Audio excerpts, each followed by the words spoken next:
Olá a você que está acompanhando essa história. Nós já estamos no quarto capítulo. Ela já está chegando praticamente no final. E eu quero falar para você que hoje está só ouvindo essa história e não está vendo. Eu mudei o meu cenário, porém, eu, Eros Divino, continuo com meu chapéu branco na cabeça, estilo Panamá, uma camisa azul. Hoje eu vou falar o tom, é um azul celeste. E por baixo eu não estou usando hoje uma camisa cor-de-rosa. Hoje eu uso uma camisa azul com algumas estampas na cor preto no peito. Na minha mão direita eu seguro agora um remo, o meu velho e bom remo, meu bom companheiro de todas as histórias. E por trás de mim, hoje eu tenho uma parede branca e uma porta de cor creme. E pregado na porta está um santo de devoção meu, que é o São Sebastião, que também, por coincidência, é o santo de devoção lá no lugar do Punã, onde está acontecendo a história. Eu estou na frente de vários quadros que estão na parede. Ao todo são 6 quadros e eles são pintados de cores variadas. Eles contam uma história. Eles contam uma certa história de Boi-Bumbá. Está aí, silenciosamente contando a história através das cores. Cada quadro foi composto com um mundo de cores, um mundo de movimentos e de ideias. Tá bom? Esse é o meu cenário de hoje. Resolvi mudar o cenário onde eu sempre costumo contar minhas histórias. Estava muito iluminado hoje. O sol está muito quente e vocês conseguem ver, olha, refletindo nos meus óculos. Pois bem, e o Boto ficou inquieto quando soube que a Cunhantã estava noiva. Olha só o que ele armou. Pouco tempo depois ele voltou da menina, da Cunhantã, que já não era mais uma Cunhantã, já era uma Cunhã, uma moça, uma mulher, ainda adolescente. Estava nos seus 16 anos.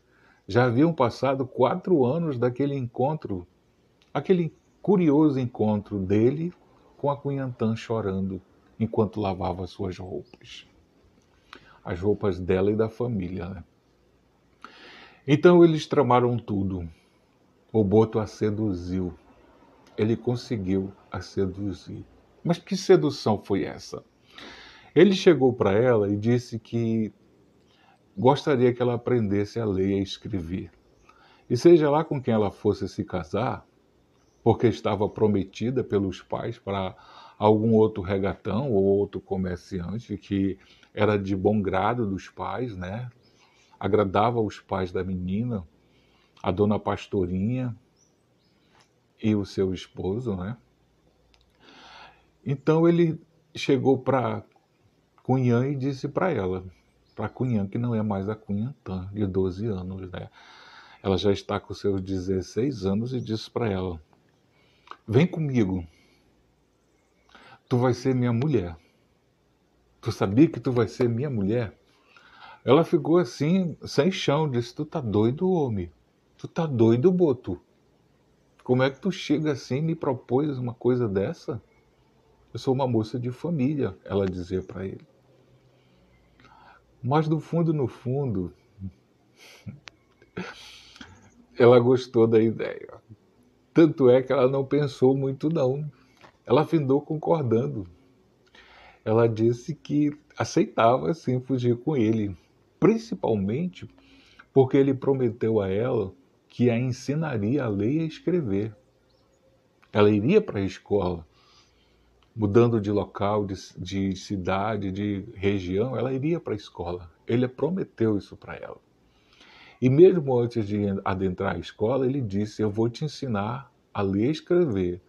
Pelo menos escrever seu nome na escola, quando você for, você já vai saber. Para você não ir assim tão crua, porque ela não conhecia nada.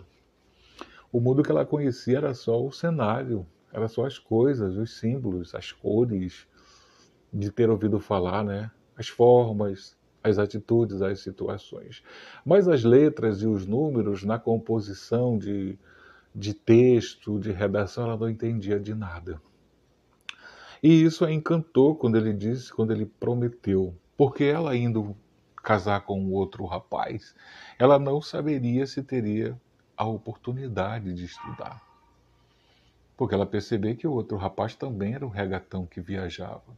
Ela logo supôs que teria que ficar em casa, supôs, né, que teria que ficar em casa, teria seus filhos e teria que cuidar do lar e dos filhos.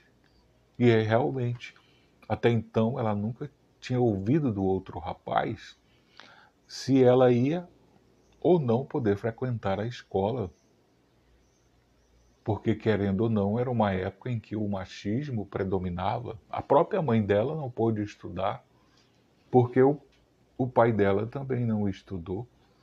Então os dois não sabendo, não conhecendo as letras, então ela herdaria isso deles. E a mãe dela não estudou por conta que o pai dela também não estudou. Pois bem, ela aceitou.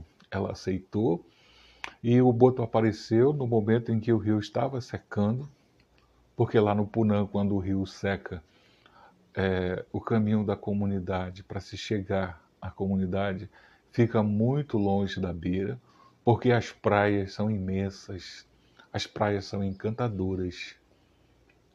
Então ele conversou com ela, inclusive a levou dentro do seu barco desta vez. Olha a ousadia, né?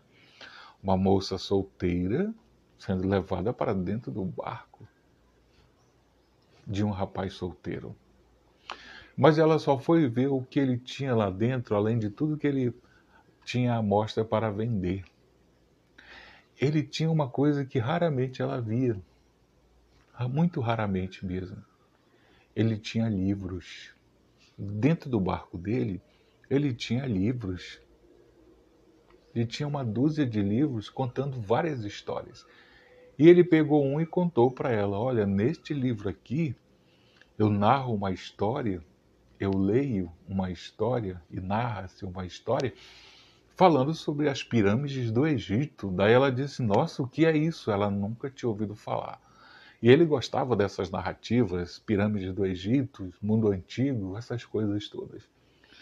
E ela disse: onde fica? Fica aqui na nossa região? Ele disse: não, fica do outro lado do oceano. É muito longe daqui. Mas através da leitura a gente descobre que existem essas coisas. Então ela ficou assim fascinada, né? É muita coisa para descobrir. A princípio ela queria apenas ler e escrever para conhecer as coisas mesmo ali da comunidade deles, das coisas deles, né? Inclusive,